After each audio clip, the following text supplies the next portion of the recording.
हमारी ये कपोल कल्पित कथाएं कौन सुनेगा?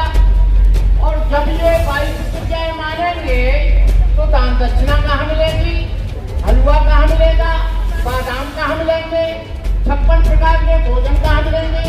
देव जी नंदन जी ने कहा ये जो 22 प्रतिज्ञाएं ले रहे हैं ये सब नरक में जाएंगे। अरे भाई, नरक में तो हम जब थे जब हमको पढ़ने नहीं दिया जाता था, नरक में हम जब थे जब हमको सड़क पर नहीं चलने दिया जाता था, नरक में जब थे हम जब कुत्ते बाहर पानी पीते थे तालाब में हमको नहीं पीने दिया जाता, नरक में हम जब थे जब हम अशिक्षित थे। अरे बाबा साहब अम्बेडकर हमें स्वर्ग से भी ऊपर, उससे भी ऊपर पहुंचा गए कि 22 प्रतिज्ञाओं को ये मानेंगे तो हमारी ये कपोल कल्पित कथाएं कौन सुनेगा? और जब ये 22 प्रतिज्ञाएं मानेंगे तो दान दक्षिणा कहाँ मिलेगी, हलवा कहाँ मिलेगा, बादाम कहाँ मिलेंगे, 56 प्रकार के भोजन कहाँ मिलेंगे? देव जी नंदन जी ने कहा ये जो 22 प्रतिज्ञाएं ले रहे हैं ये सब नरक में जाएंगे। अरे भाई, नरक में तो हम जब थे जब हमको पढ़ने नहीं दिया जाता था, नरक में हम जब थे जब हमको सड़क पर नहीं चलने दिया जाता था, नरक में जब थे हम जब कुत्ते बाहर पानी पीते थे तालाब में हमको नहीं पीने दिया जाता, नरक में हम जब थे जब हम अशिक्षित थे। अरे बाबा साहब अम्बेडकर हमें स्वर्ग से भी ऊपर, उससे भी ऊपर पहुंचा गए। अरे नरक में तो तू जिएगा जब हम दक्षिणा नहीं देंगे, तो नरक में तो तू जिएगा जब तुझे पराठे नहीं देंगे, नरक में तब जिएगा जब तुझे कपड़े नहीं देंगे, नरक में तू जिएगा जो साथ भोजन करता है, साथ हमारे पिता का कराता है, खाता तू है और स्वर्ग में हमारे बाप को पहुंचाता है। एक मेरे मित्र थे, मित्र नहीं मेरे ताऊ थे, मेरे ताऊ की मृत्यु हो गई और पंडित जी दौड़े दौड़े आए, प्रधान जी गुजर गए हैं, बड़ा दुख है, प्रधान जी चले गए, बड़ा दुख है। अब तो उनका गौ पूजन किया जाएगा, गोदान ब्राह्मण को दी जाएगी, वो भी काली गाय दी जाएगी। हमारे यहाँ काली गाय थी, वो दूध 5 किलो देती थी। उसने कहा तुम्हारे बाप के प्राण तभी निकलेंगे, इस गाय को कौनुआ में खड़ा करो। उसने कुछ आटा डाल के गाय को खड़ा किया और 10 किलो देने वाली गाय को उगल ले गया। हम आए हॉस्टल से, हमने कहा भैया चाय वाय बना लो, हमारे दोस्त आए, बोले गाय तो है नहीं, गाय तो चली गई, पंडित जी ले गए।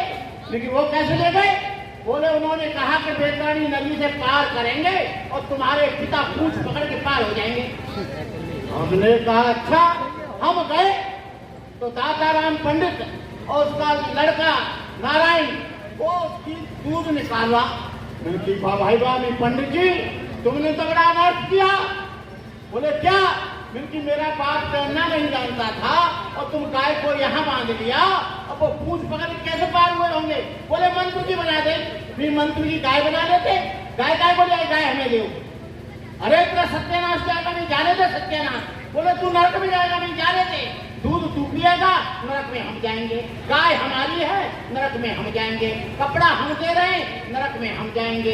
चावल हम दे रहे हैं, नरक में हम जाएंगे। एक दूसरे पंडित जी फिर मिल गए।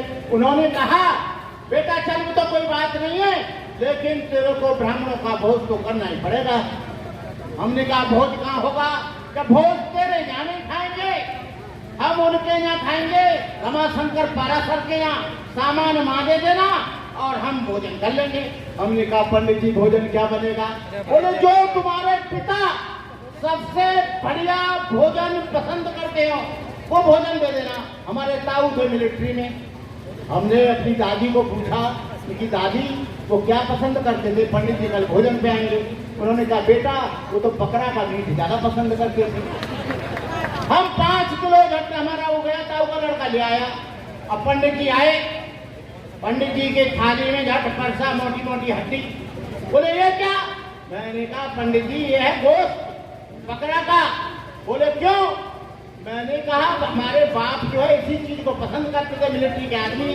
बोले राम राम राम हम नहीं खाएंगे। मैंने कहा तुम खाओगे नहीं और पिताजी भूखे रह जाएंगे, क्योंकि पोस्ट ऑफिस तो तुम ही हो ना, तभी तो लेटर पहुंचेगा। जब तक लेटर तुम्हारे मुंह में नहीं पहुंचेगा तब तक पिताजी वहां लटके रहेंगे। कहने का मतलब ये है ये सब कपोल कल्पित कथाएं हैं। नरक और स्वर्ग ये आपके अच्छे कर्म जो हैं वो स्वर्ग है, बुरे कर्म नरक हैं। दारू पीते हो नरक है, चोरी करते हो नरक है, व्यभिचार करते हो नरक है, झूठ बोलते हो नरक है, द्वेष करते हो नरक है, किसी को धोखा देते हो नरक है, किसी बहन बेटी को उल्टे से देखते हो नरक है। इसलिए बुद्ध ने कहा है सब पापस्य गणन कुशलस्व संपदा सचित्त परियोगपनं एतं बुद्धान शासनं। सभी बुरे कर्मों का न करना, अच्छे कर्मों का संचय करना, यही बुद्ध का धर्म है। इसीलिए मैं बहनों और भाइयों आपसे निवेदन करूंगा कि आप अच्छे चलें, लेकिन मैं एक सील को मानता हूं, लेकिन उसको कड़ाई से नहीं मानता। लोग कहते हैं पाणात पाता भेरमणि सिक्का परम समादयामि, मैं प्राणी मात्र की हत्या नहीं करूंगा। भाई बिल्कुल सही बात है, क्योंकि बौद्ध धर्म में किसी प्राणी को मारने की इजाजत नहीं है, किसी भी व्यक्ति की हत्या करने की इजाजत नहीं है। लेकिन मैं कहता हूं कि हत्या जाने वाले को, बलात्कार करने वाले को वहीं मार दो जहां पर वो है। बौद्ध धर्म इस बात के लिए नहीं, बौद्ध धर्म कायरों का धर्म नहीं है, बौद्ध धर्म जो है बुजुर्गों का धर्म नहीं है। पहले भी राजा महाराजा होते थे, सजाएं होती थी। कहने का मतलब ये है पाणात पाता को आप अपने तरीके से समझने की कोशिश करना। तुम्हारी धरती कोई हरे, तुम्हारे मकान को कोई लूटे, तुम्हारे बुद्ध मंदिर को कोई तोड़े, बाबा साहब की कोई मूर्ति तोड़े, तुम्हारी बहन बेटियों के साथ कोई व्यवहार गलत करे, तुमको कहीं सताया जाए, जातिगत आधार पर तुमको अपमानित किया जाए, वहां पर तुम शस्त्र भी उठाना, डंडा भी उठाना, छाता भी उठाना, तलवार भी उठाना। क्यों कि यदि आप इस तरह से रहे तो आपका संविधान बदल दिया जाएगा, देश को हिंदू राष्ट्र बना दिया जाएगा। आप लोग इस बात के लिए तैयार रहें कि हम लोग अपने अधिकारों के लिए संवैधानिक दायरे में रहकर हम लोग अपनी आंख रक्षा करेंगे। उसके लिए चाहे हमें अपने प्राणों की बाजी लगानी पड़े। इन्हीं शब्दों के साथ मैं अपनी बात समाप्त करता हूं। आप सभी लोगों के लिए मंगल कामनाएं, शुभकामनाएं, 22 प्रतिज्ञाओं का कड़ाई से पालन करें। ऐसा नहीं है लड़की है बनते जी में बहुत हूँ, लड़की की शादी करा दो, ढाई भाई तो कुछ है नहीं। लड़का आईएएस हो गया, बनते जी बहुत नहीं, बहुत धर्म कमजोर करता है। बनते जी कहाँ दिलवाओगे? गाड़ी दिलवाओगे, फॉर्च्यूनर दिलवाओगे और मकान दिलवाओगे? तो ऐसे नकली बौद्धों की जरूरत नहीं है। जैसे तुम लड़की के लिए रहते हो बौद्ध, वैसे लड़के के लिए रहो। लेकिन ऐसे नकली बौद्धों का दूसरा ये है, बौद्ध भिक्षु से शादी पढ़ा लेते हैं या किसी पौधाचार से शादी पढ़ा लेते हैं, फिर कहते हैं नहीं बनते हमारी आगे जरूर पड़ेंगी, नहीं तो अधूरा रह जाएगा। लड़की के विचार मिले ना मिले, अरे मैं कह रहा हूँ लड़की लड़का के विचार मिलते हैं तो शादी हो जाएगी, और लड़की लड़का के विचार नहीं पड़ते हैं तो साथ फेरे तो क्या, तुम पूरे गाजियाबाद के चक्कर लगाते रहना, कभी दोनों का डाइवोर्स जरूर होगा। कभी न होगा।